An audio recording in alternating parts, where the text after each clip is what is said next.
When hope is gone, undo this lock and send me forth on a moonlit walk.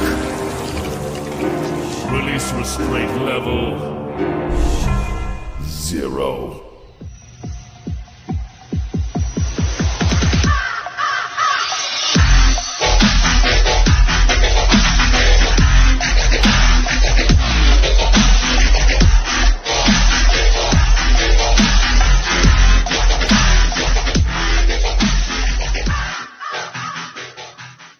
Hey kids, wanna see a dead body? Hi guys, this is the Void of the Ravenclaw. Welcome back to another fanfiction story. If you like this type of content, smash the like button and subscribe for future videos and updates that I do post on my community tab frequently. If you want access to any of my early content that I make, check out the Discord. This is the bargain between an evil god and a villain, part 12. Let's continue where I last left off in our story. As the corrupted living armor was charging towards Izuku and Vex,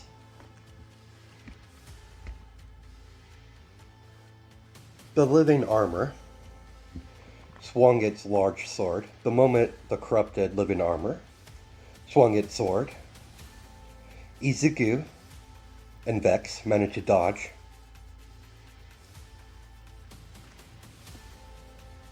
barely out of the way as wind pressure was created that took them off guard. When the corrupted armor backhanded Izuku with the back of the armor gauntlet, sending Izuku crashing into one of the stone pillars. That's when Vex came leaping from the air in mid-swing, swinging downwards. That's when the corrupted living armor weave around her attack with terrifying speed and agility, despite its large size and heavy-looking armor, and easily kick Vex in mid-swing and slam its metal boot into her stomach, sending her flying into the opposite pillar, right across from the pillar that Izuku was sent crashing into. With its opponents down, the corrupted armor slammed its large sword in the middle of the ground, digging into the stone ground. Just standing there and waiting, like it was mocking them, to muster what pitiful resistance they can display. Izuku shoved the pieces of the stone pillar off of him. As the debris was pushed off, landing onto the ground, Izuku stood up. Well, just stood there, laying on the ground with his eyes closed. Well, that just happened. Then he eventually got up and narrowed his eyes at the corrupted living armor, just standing there, mockingly. It didn't take long for Vex to join him and stand right next to him. I gotta admit, I wasn't expecting that. That took me off guard, that wind pressure. That just means it's going to be a lot more fun than I originally thought. This one seems to be intelligent for living armor. Unique. Izuku and Vex charged forward in zigzag line towards the corrupted living armor. As the living armor swung its sword, trying to cut them down at the same time, only for Vex to slide underneath the sword swing and Izuku to jump over the blade and land on top of the blade and begin to run alongside the long sword and leap in the middle of the air, then slamming his fist into the helmet of the living armor, sending the living armor into one of the stone pillars that hasn't been damaged. While the living armor was in mid-flight, heading towards the stone pillar, Vex skid to a stop and slammed her hand onto the ground as a large stone pillar bursts, breaking through the tile. of the arena ground, basically, or the plateau, whatever you want to call it, and smash right into the living armor's chest, sending it further. The living armors, sensing the danger it's in, the moment it crashed through one of the stone pillars, it slammed its sword into the ground, stopping its momentum before it could fall off the edge of the stone tile platform. Just stopping near the edge. Suddenly the living armor, ready to power, it started to glow a bright red as its form shifted into two separate living armors, as both cursed living armors charge at, corrupted living armors charge at their own opponents. Izuku clearly wasn't expecting that, nor was Vex. They just had enough time to block a humongous sword swing from both of the corrupted living armors. They managed to stop the sword swing just in time, blocking it with their own weapons, but the force of the impact sent them skidding backwards, nevertheless. Just from their pure physical force, from just a simple sword swing. Izuku didn't have time to ponder on the ability to duplicate itself. He was concentrated on dodging and weaving around the attacks. So was Vex, facing her own opponent. And when he couldn't dodge an attack, he would either block the attack or block the attack with his bone shield that he created in the heat of the moment. Vex didn't have his versatility when it comes to Izuku's powers, but she easily blocked her own attack by casting a magical shield that managed to stop the majority of the powerful sword swing. But after a few hits on her magical barrier, it begins to crack and shatter. She managed to recover and started to attack back when there was an opening. So did Izuku. The brief openings, they were small and very brief, but with his reflex and instinct, he managed to get a couple solid hits, but no sign of physical damage on his armor. When he did actually damage it, it would instantly repair itself, like the metal that's made of his armor is alive. It would turn to liquid for a brief second, then harden in mere seconds. It almost looked like it was liquid metal. And the corrupted living armor Vex was fighting did the exact same thing by repairing itself from any amount of damage that was caused. When she managed to blast a good amount of fireballs at it, it simply repaired itself. Izuku and Vex leaped backwards, back to back, breathing heavy, holding onto their weapons tighter as they tightened their grip onto the handles of their own individual weapons. I take it your opponent is repairing itself as well? Indeed, every time I try to damage that bastard, it is either not strong enough, or when I do damage it, it instantly repairs itself. Before they could continue their brief conversation, both corrupted living armors rushed towards their opponents, forcing Izuku and Vex to charge forward and continue the battle. When Izuku got close enough, he ducked under the wide sword swing, only for the living armor to slam its knee into Izuku's stomach, that lifted him above the ground, mere inches from the ground basically, from the force of the impact. Then the living armor gave him a vicious headbutt, followed up by a slamming the hilt of his large sword into his face. Then it proceeds to attack with his free hand by slamming its metal gauntlet fist into Izuku's chest, making the green hair warrior to slid backwards. He managed to block the last attack with his forearms by crossing them. Otherwise, he would have been sent flying backwards if he didn't. And Vex wasn't handling it any better on her end, as she goes flying briefly. But Vex managed to stop her momentum by slamming her sword into the ground.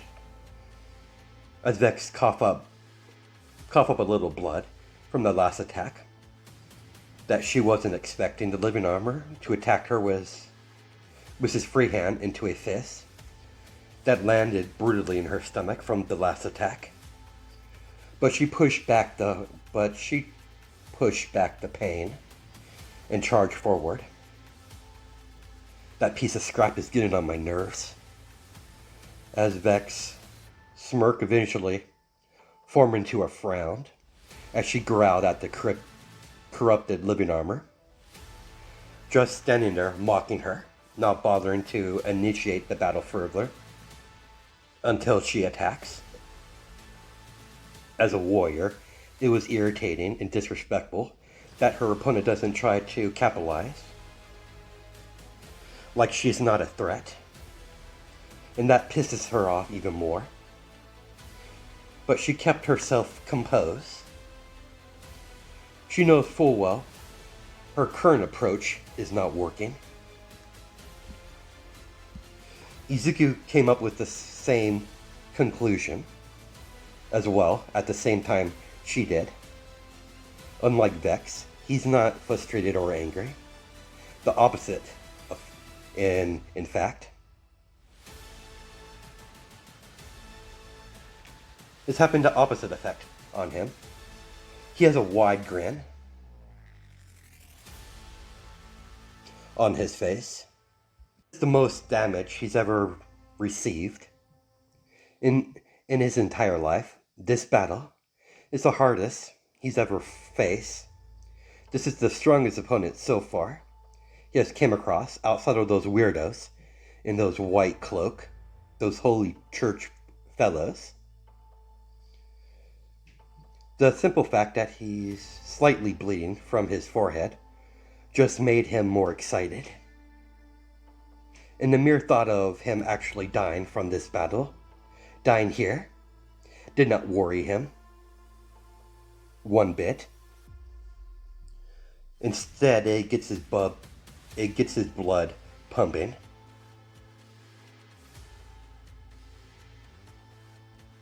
Not out of fear or worry, just out of pure excitement, the thrill facing an opponent that could actually kill him is exactly what he's looking for. And the fact that his opponent could take a lot of punishment and repair itself only made him want to show more of his capabilities. And Izuku did not wait for any invitation. Without any hesitation, he snapped his fingers as 3 medium-sized blaster skulls, or gaster blasters. So I just call them blaster skulls because I don't want to keep saying gaster blasters. It's repetitive and all that, but anyways, let's continue forward. As 3 medium-sized blaster skulls came into existence surrounding the living armor that he's been fighting, the 3 medium-sized blaster skulls open their mouth and begin to charge energy. Vex clearly noticed it. She has a shocked expression on her face. She's never seen an attack like that before. She hasn't witnessed his blaster skulls before.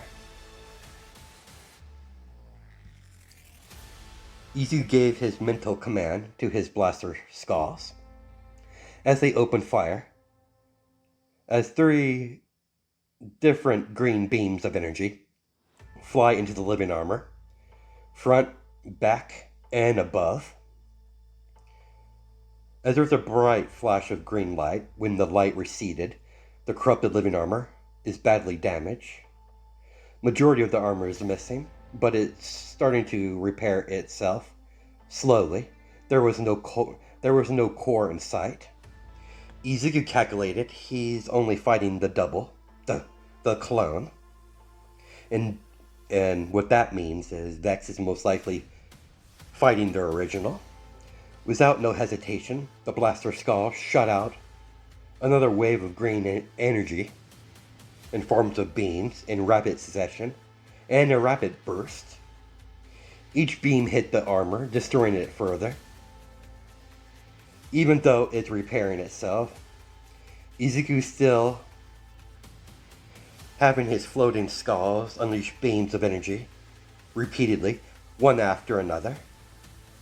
Izuku's trying to see how good his repair function is, to see if there's a breaking point, or to see if there's a limit on how much the living armor can repair itself all at once. Realizing that Izuku is doing what he's doing, sensing the danger of his clone, the other living armor discard Vex and charge towards Izuku, considering the green hair warrior to be more of a threat.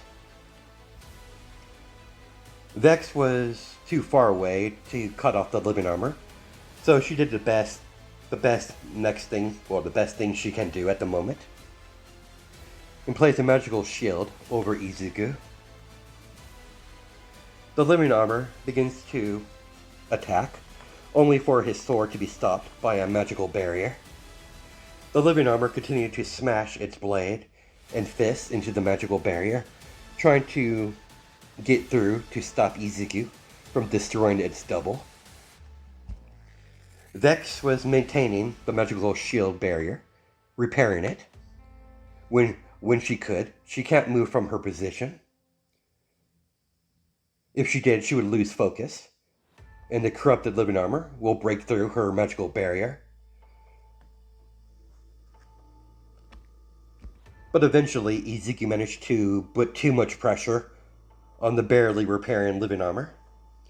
As the repairing of the armor repairing itself suddenly stopped, as the living armor begins to crumble into metal particles. Izuku deactivated his blaster skulls, only leaving one to be dealt with.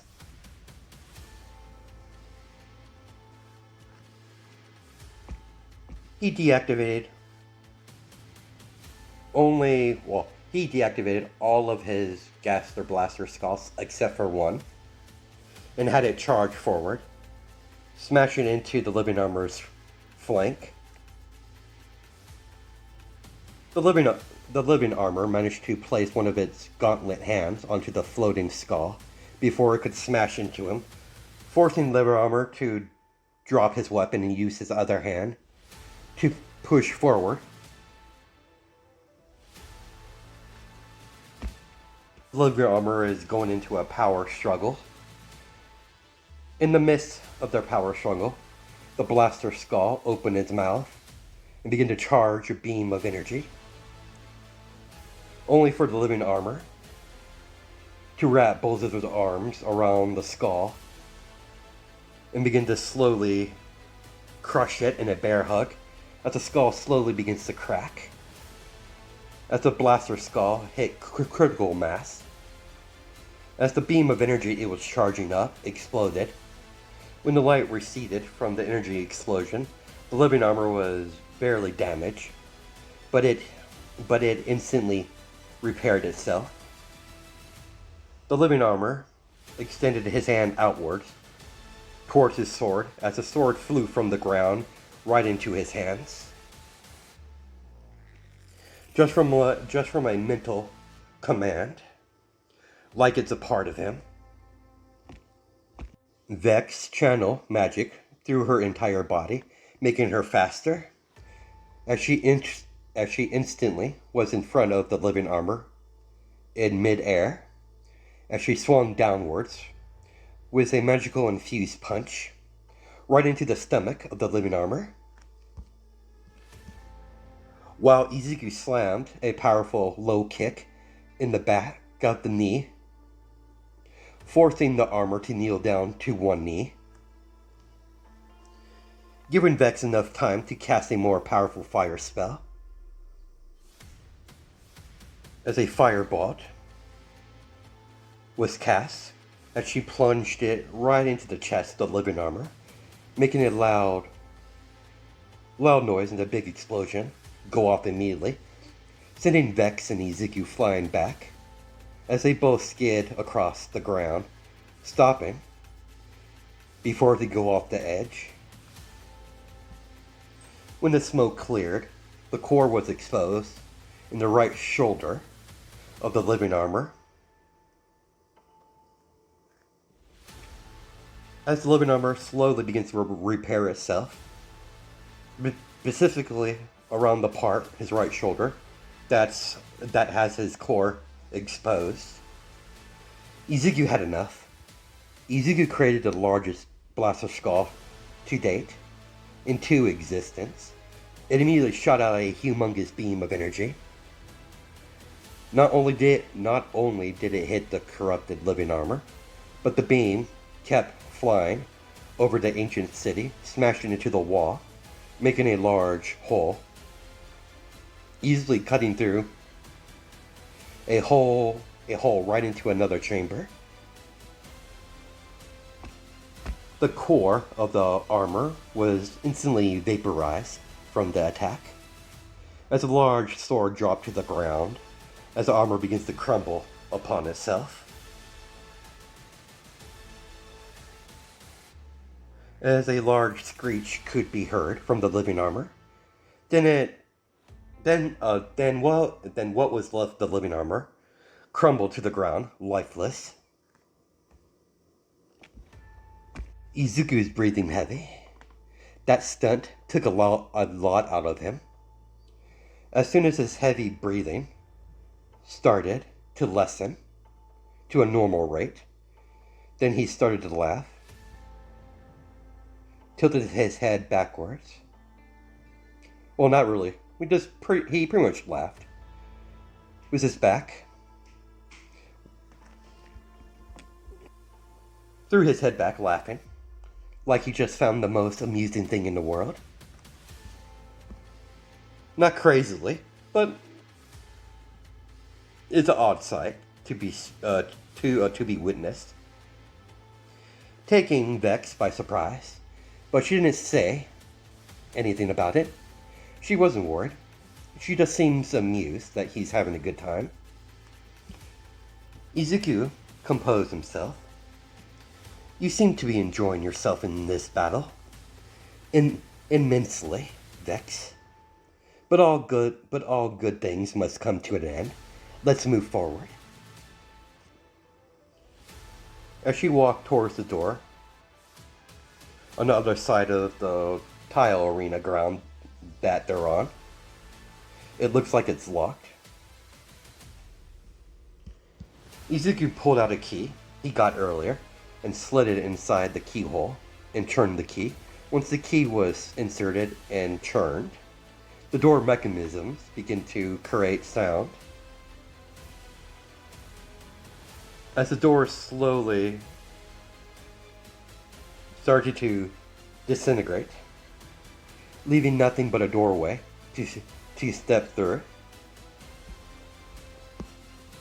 Interesting. I found this key off of a skeleton a little while ago. I had a feeling it would come in handy, and, like always, I'm right. Izuku stepped through the doorway, with Vex walking right beside him. Once they stepped through the doorway, they entered a hallway, wide hallway, with torches decorated on both sides of the walls, giving them plenty of light to travel through the wide hallway without any difficulty. Izuku was about to take another step, but he felt the slight difference from part of the floor. He stopped his momentum as he slowly removed his foot. Careful, there's a pressure plate right in front of me. Skillful disguise as another tile on the ground. Got it. As they both traveled through the wide hallway, carefully identifying any hidden pressure plates on the floor that would activate some sort of trap. The further they go into the hallway, the wrongness of the area start to be evident. The normal looking hallway shifted into something corrupted. Red glowing cracks were across the entire hallway, on the floor, walls, and ceiling, like it's pulsing, like it's breathing. We're getting closer. That's the corruption. Vex moved forward with a refocus and reinforced purpose and duty. Eventually exiting out of the hallway, finding himself in a large chamber-like structure that seems like a dark chapel, with images of spiders scattered all around. And at the altar of the chapel, there's a young girl wearing a black kimono with black hair, glowing red eyes. Izuku immediately noticed there are several sets of eyes on the girl. The unhuman features is clearly evident, and several spider legs coming from her back. I definitely identify her as a non-human. Visitors, how quaint. I don't get a lot of pilgrims nowadays. But unfortunately, you came during a terrible time. You must be the guardian of the temple. Indeed I am, Dark Elf. I am Scarlet, the guardian of this temple.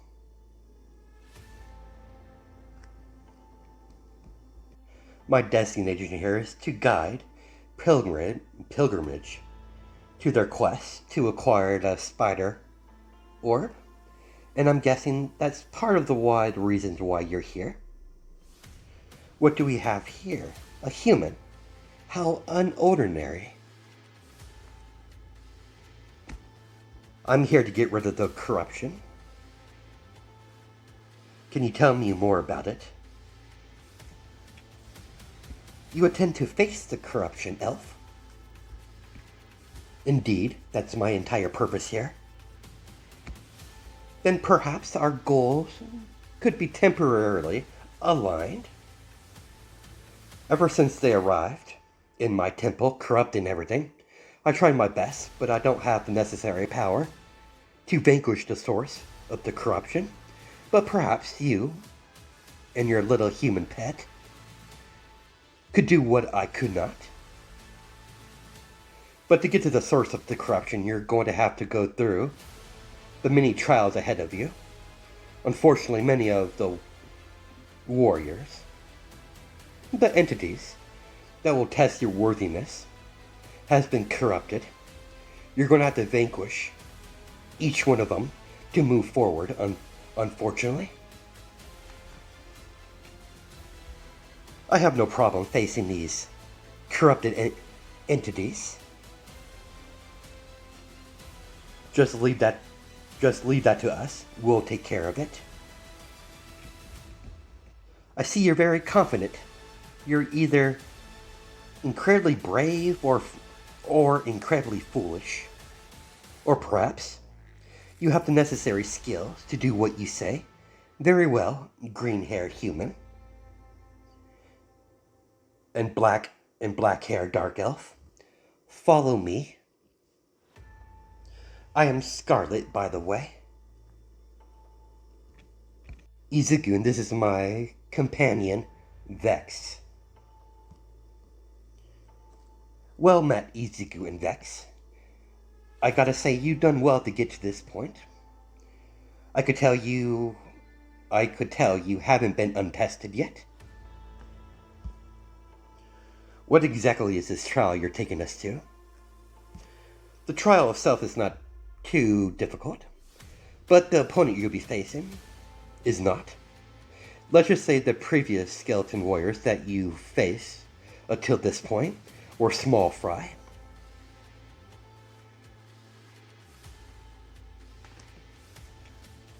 You'll be facing their direct leader, commander.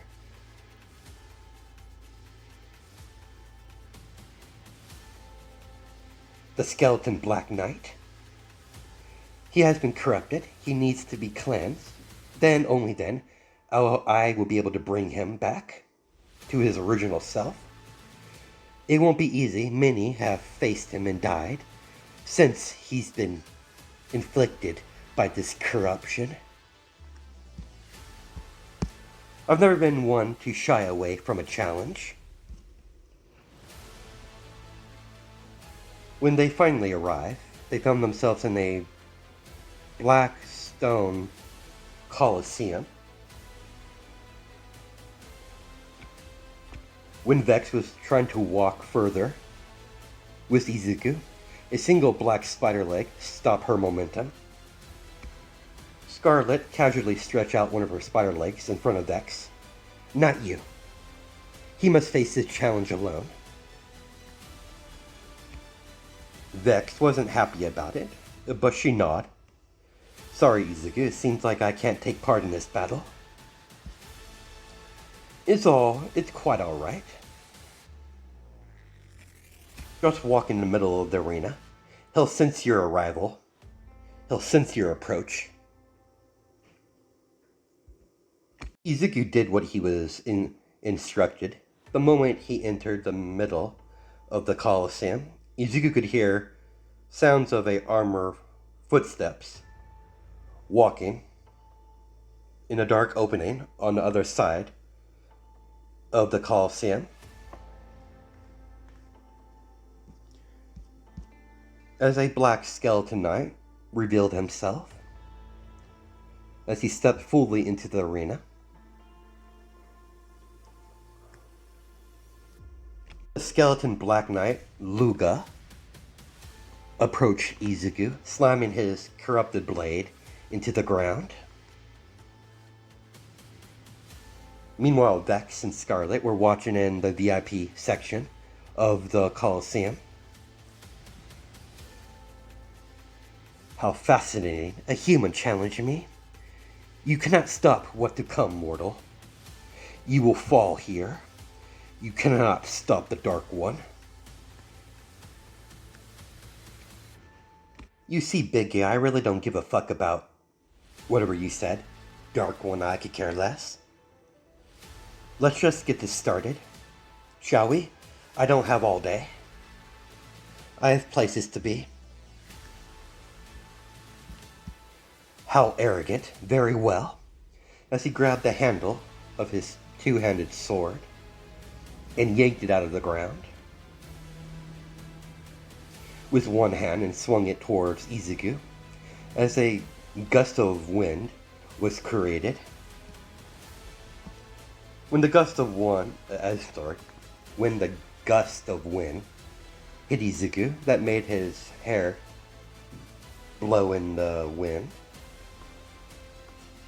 Unbothered, as Izuku created his own sword, a much larger sword than his display previously.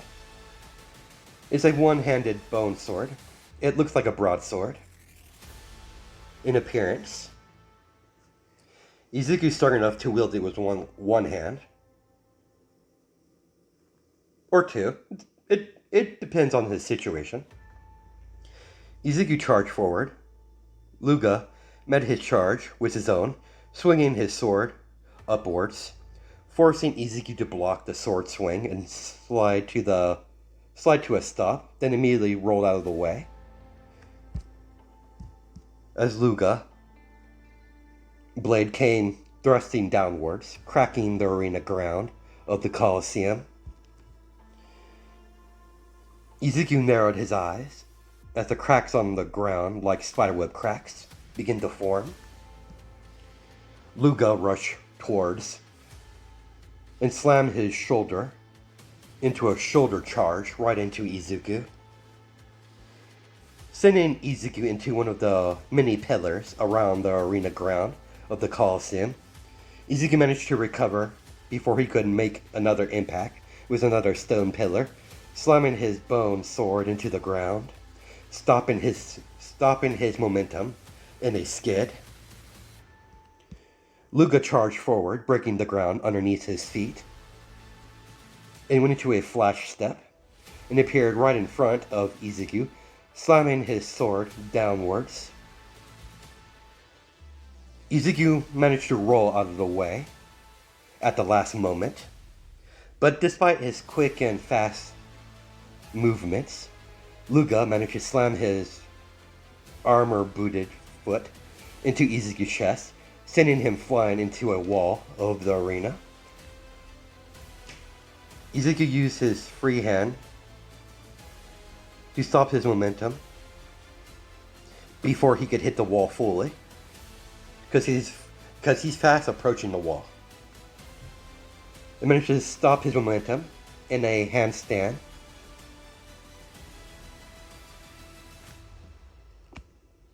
Then he leaped off the ground with his hands into a backflip onto the wall, landing his feet onto the wall, then use that wall as a springboard to rush towards Luga, swinging his swords as both swords collide, making sparks.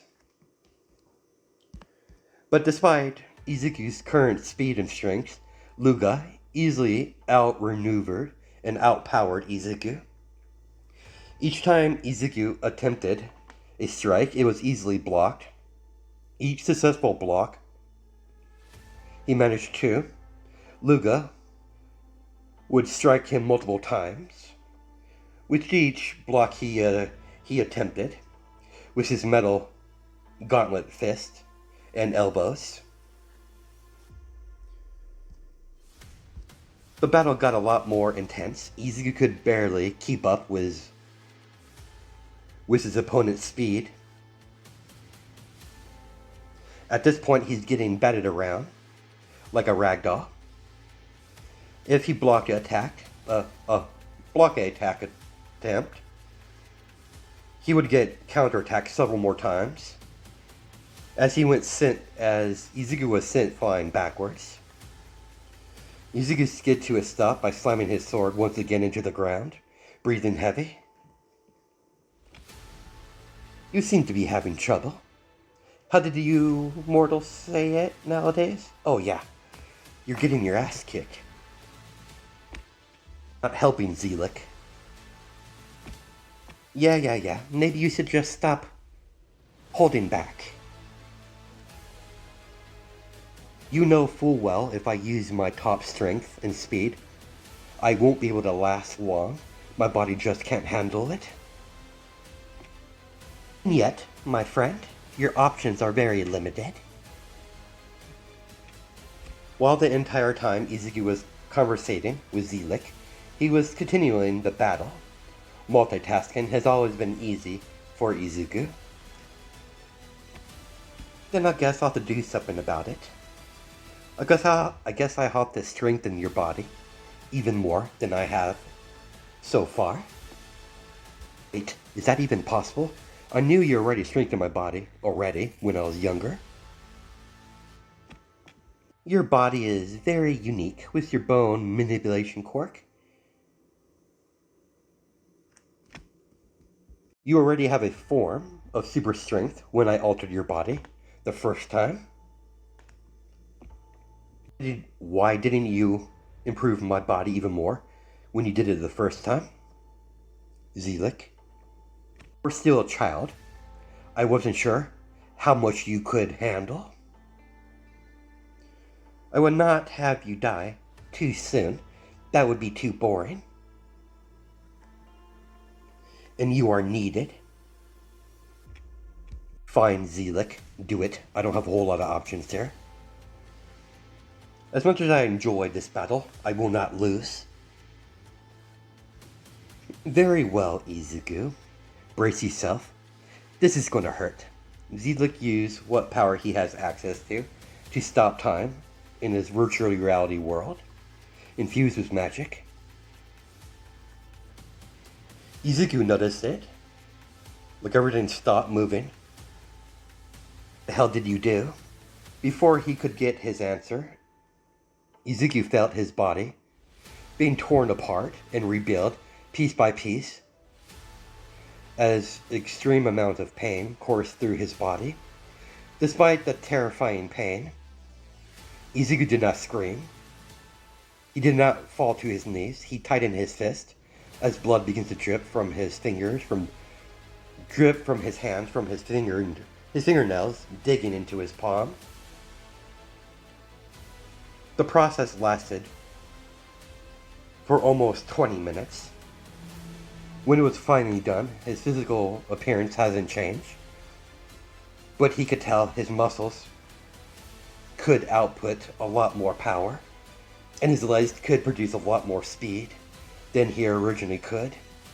And on the top of his middle of his forehead is a green crystal attached. What the hell? As he could feel it,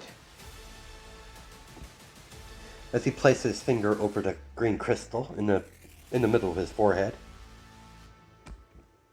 Interesting, according to what I could tell, the crystal that appeared on your forehead is some sort of focuser. Your quirk will be slowly converted to run on magic. Instead of the stamina you humans run it on, you will gather the magic energy from the atmosphere,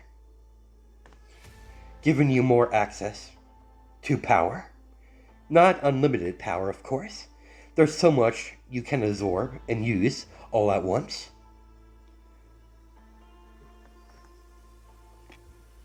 You're saying I'm stuck like this with this crystal in the middle of my forehead? Yes and no. Think of it as a form, like a transformation. I'll leave the name I'll leave the name to you, to that little gift I gave you. Zelik knew what he was doing. He created that crystal to convert Izuku's quirk to run on magic instead of stamina. It was all orchestrated. Despite his new accessory on his forehead, he could still feel the power coursing through his body. Get ready, I can't hold time for very long. I won't be able to help you further. I need to slumber. That took a lot of energy out of me. Izuku cut the connection with Zelik as time resumed. Izuku moved with newfound speed, slamming a palm strike into the chest plate of his opponent, sending the skeleton Black Knight as it goes skidding across the ground, smashing into several stone pillars in the process. As soon as the attack landed, Izuku appeared right in front of him in mid-skid by using a flash step and slamming the flat end of his bone sword across the face. Lugo was taken off guard by the speed and power, as he was sent flying backwards further, slamming into the Colosseum wall hard, as cracks begin to form from the stone, from the pure impact of the physical force. Izuku looked down at his sword that's beginning to crack, then it shattered. I see my weapon can't handle my current strength.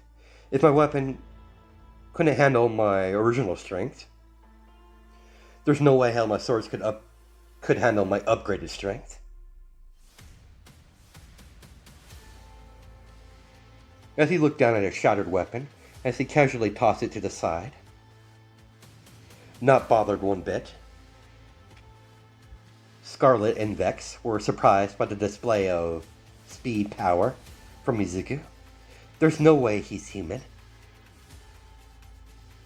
He's human, alright? Well, mostly, I think.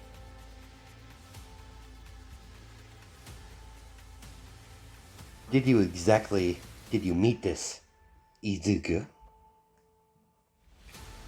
Here, actually, I came across him on the lower levels. The city, with that scorpion guarding the door. Scarlet's original opinion on the human shifted from almost guarding him to be weak, shifted into a curiosity. If you're impressed by that, hold on. You haven't seen anything yet.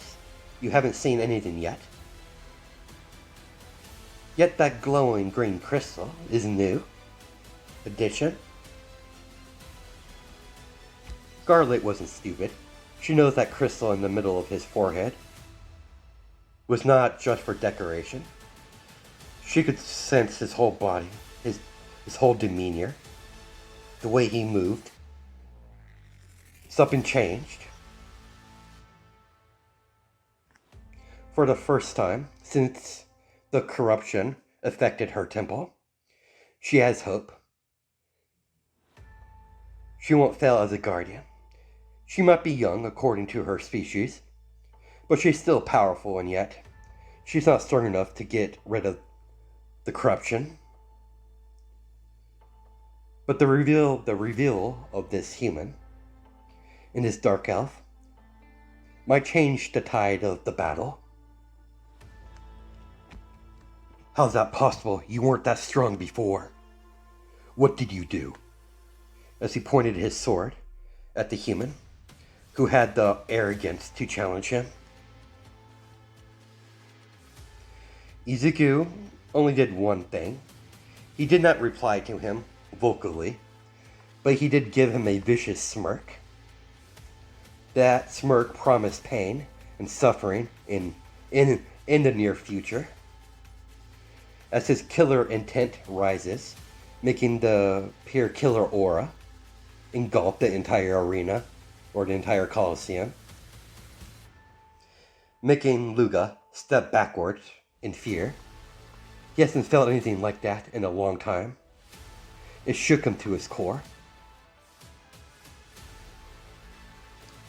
Izuku blitzed towards Luga, making several after images of himself.